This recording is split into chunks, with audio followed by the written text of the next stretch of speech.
Olá a todos, de volta para mais um bloco do O Perito Podcast com Ricardo Carpati. Para você que ainda não me conhece, sou Ansel Lankman, responsável técnico pela Lank Engenharia, um escritório especializado em perícias em condomínios. Se você gostar do nosso programa, curta, compartilhe e vamos em frente.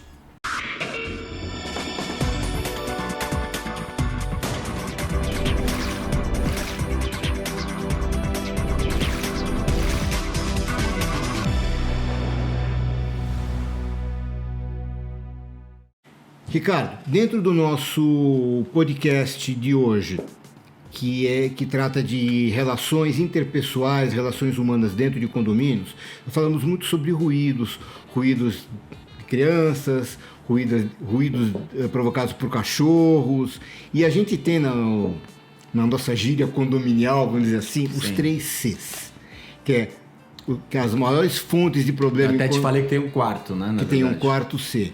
Os 3 Cs que eu conheço é cachorro, criança e carro. Que nós vamos falar falta agora. Mais um que é o cano, e meu pai até falou que tem um quinto agora que é o calote, que é a inadimplência. Calote, inadimplência. Vamos falar sobre esses dois numa outra oportunidade.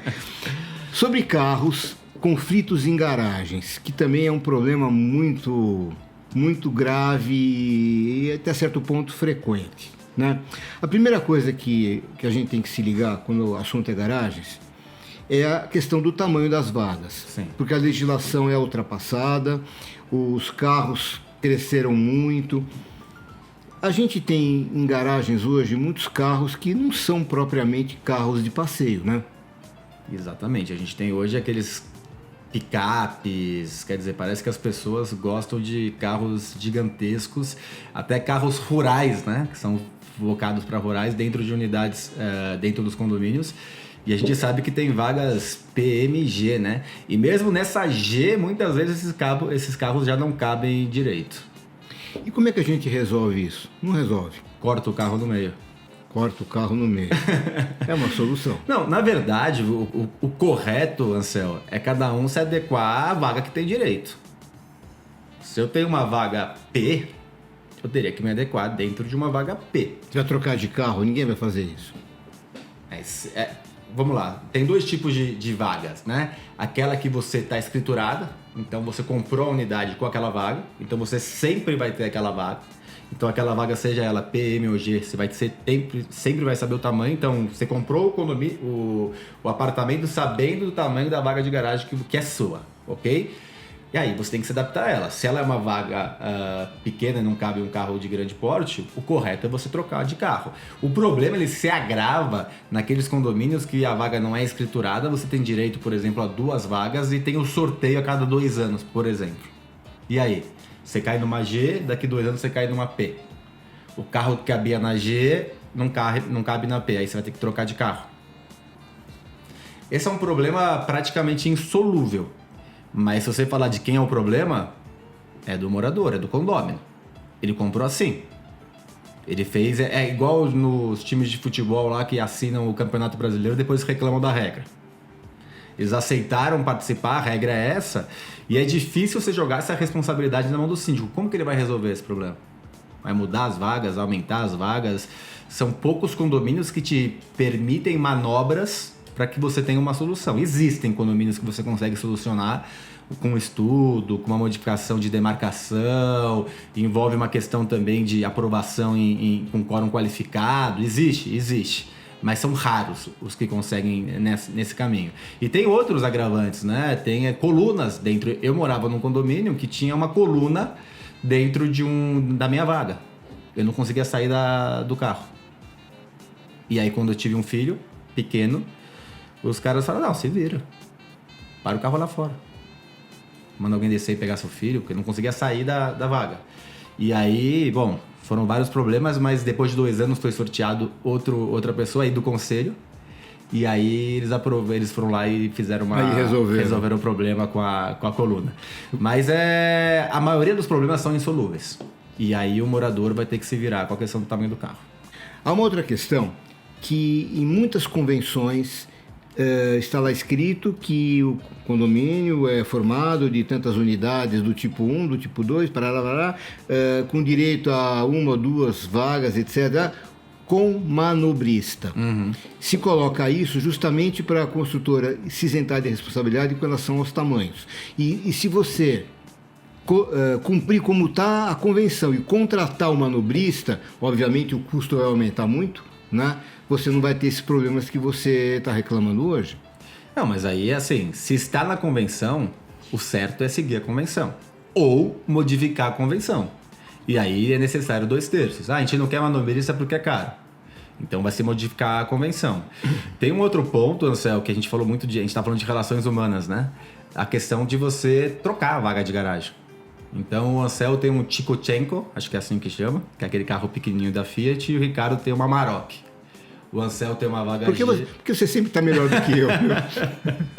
Não, a minha usada eu sou... Então tá bom. Então tá bom. E aí, Ansel, vamos ver se a gente trocar essa vaga, cara. Você não precisa usar, vamos... E aí, muitas vezes se soluciona entre os moradores, né? Eu vou te contar uma historinha. Logo que eu casei, isso 40 anos atrás, vai fazer agora, daqui a pouquinho, eu tinha uma Brasília a álcool. Amarela? Não era amarela, era marrom, mas não tinha nem a bombinha para injetar gasolina para pegar, tinha que se apertar para... Como chamava isso? Era o afogador, não é? Não era afogador, era uma bombinha, um negócio manual mesmo que você apertava para injetar gasolina no carburador, né? Aliás, nos dois carburadores, porque a Brasília tinha dois. Bom, era horrível. E em dias frios, o carro não pegava mais nem a pau. Eu morava num prédio e a minha vaga era no segundo subsolo. Eu tive que fazer uma tramóia lá, fazer 1000 acordos para fazer com que a minha vaga passasse a ser no primeiro subsolo para aproveitar a rampa e o carro pegar no embalo em dias frios. E você conseguiu com o dom da palavra, de conversar e trocar. Existe hoje uma coisa que é muito comum, a questão de pessoas com dificuldade de locomoção. E aí as pessoas se mobilizam para trocar vagas, para solucionar o problema com aquela pessoa que sofreu um acidente ou coisa similar a isso. Mas não é só nesses momentos trágicos, né, que a gente pode conversar. Então, acho que é uma possibilidade, como você fez há 40 anos atrás, das pessoas que têm problemas hoje trocarem de vagas ou alugarem uma vaga dentro do condomínio do seu vizinho. Então, tem alguns caminhos interpessoais possíveis de resolver. Agora, o que você falou leva a uma outra questão também que a gente precisa estudar. Que é o seguinte, você falou de problemas de deficientes, pessoas com problemas de locomoção, etc. Acontece que a legislação ela é muito permissível a você se declarar como um portador de deficiência para conseguir desconto na hora de comprar o carro, para conseguir isenção no rodízio e tal. Eles estão apertando agora, principalmente em São Paulo, deram uma mudada um pouco aqui o Dória na legislação estadual para dificultar um pouco esse caminho. Mas se você tiver uma garagem, um condomínio com 100 apartamentos, por exemplo, e que você tem 2 vagas muito boas, porque são vagas destinadas a portadores de necessidades especiais, PNE, né?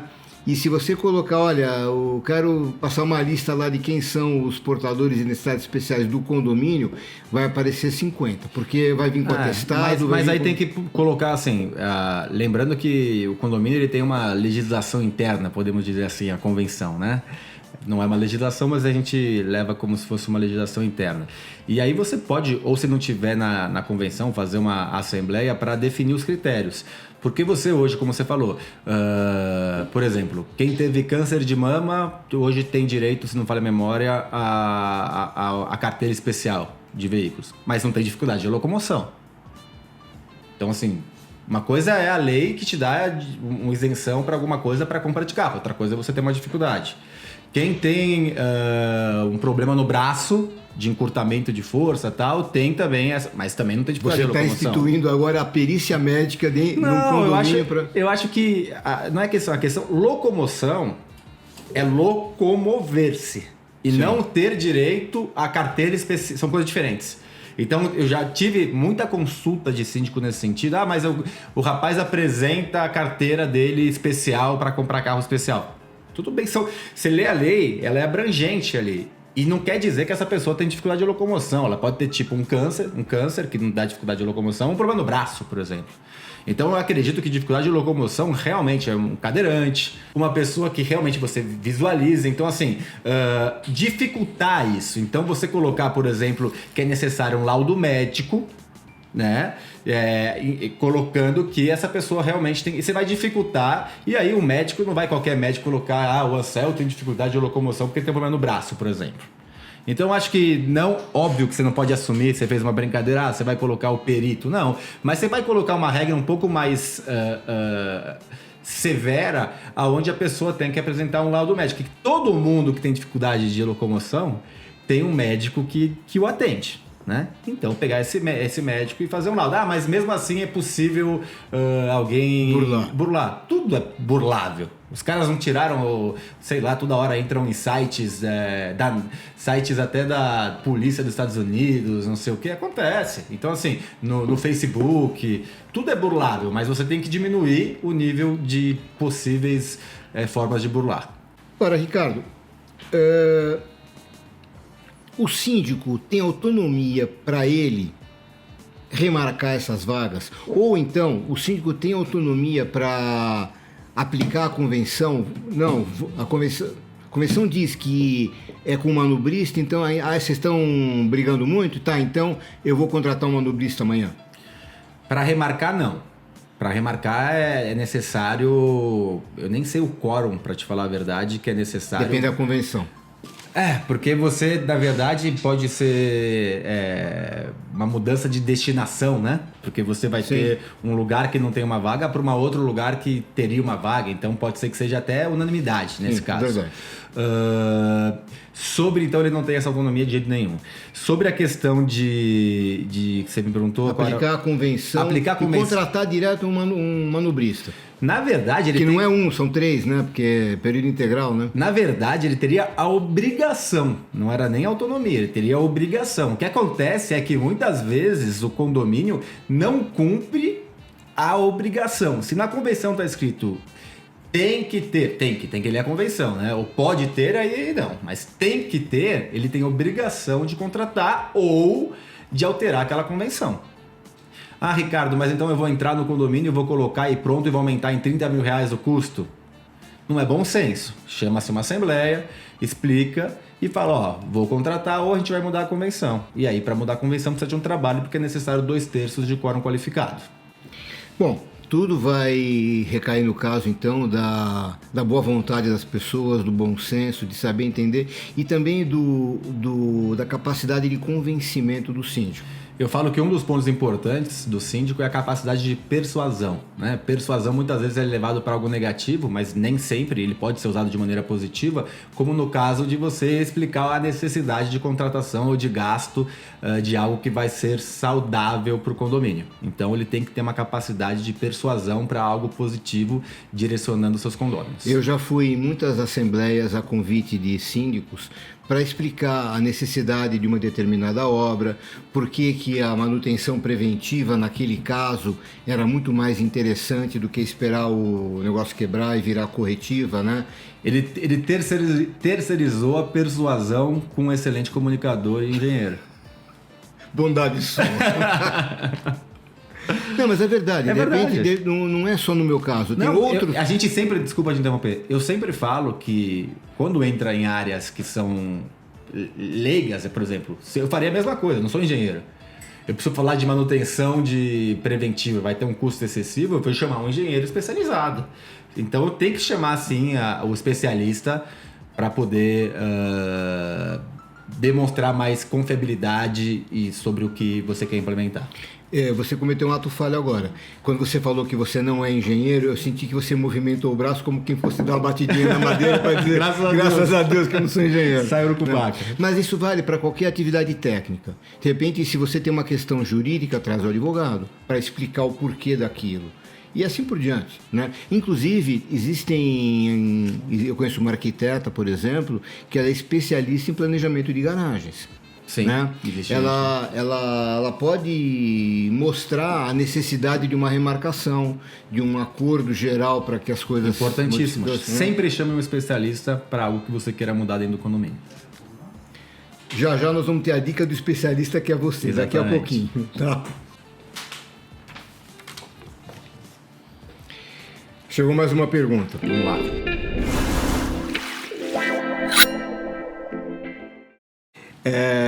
É do Francisco Silveira Neto.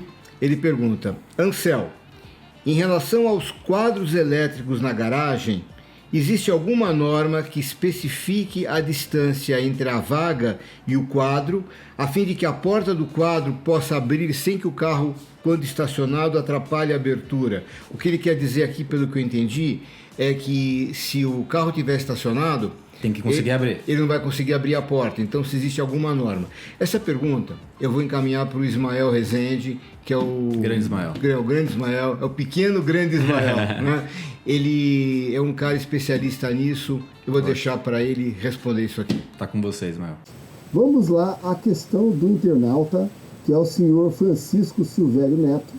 E ele pergunta assim: Ansel, em relação aos quadros elétricos na garagem, existe alguma norma que especifique a distância entre a vaga e o quadro, a fim de que a porta do quadro possa abrir sem que o carro, quando estacionado, atrapalhe a abertura?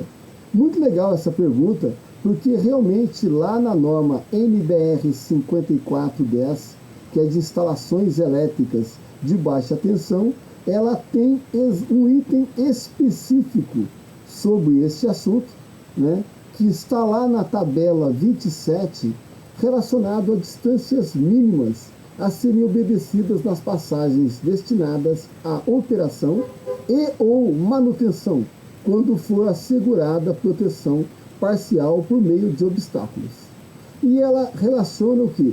Que a distância entre os obstáculos, entre manípulos, né, alavancas de dispositivos elétricos, punhos, volantes, né, entre obstáculos e paredes ou manípulos e parede, né? Neste caso, podemos considerar o carro como uma parede ou um obstáculo, né? É de 70 centímetros. Né? Então, neste caso, tem que ser previsto aí no estacionamento essa distância mínima, talvez redemarcando, né, fazendo delimitações nesta vaga, para que aquele que estacione não venha a impedir a abertura deste quadro. Isso é muito importante, porque às vezes o acesso a esse quadro pode se dar em regime de urgência e essa distância tem que estar livre para que o operador ou aquele que acesse o quadro possa fazer essa manipulação. Então, é muito importante isso e tem que ser obedecido, está em norma, né? Então tem que ser cumprido. Tá? Muito obrigado, um grande abraço a você, a todos os internautas, obrigado pela oportunidade. Um abraço. A dica do especialista.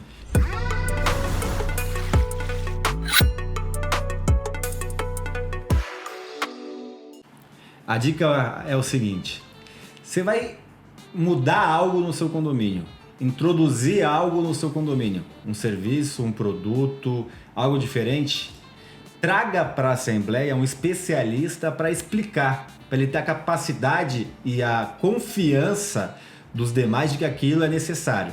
Não faça nada você matando no peito. Você não é engenheiro, no caso de você não ser engenheiro, ou você não é advogado, ou qualquer outra função, você traga um advogado, traga um engenheiro, traga um arquiteto, e aí faça esse trabalho contratando esses profissionais, e um bom profissional, não um profissional que custe barato, porque o barato, na maioria das vezes, sai muito caro.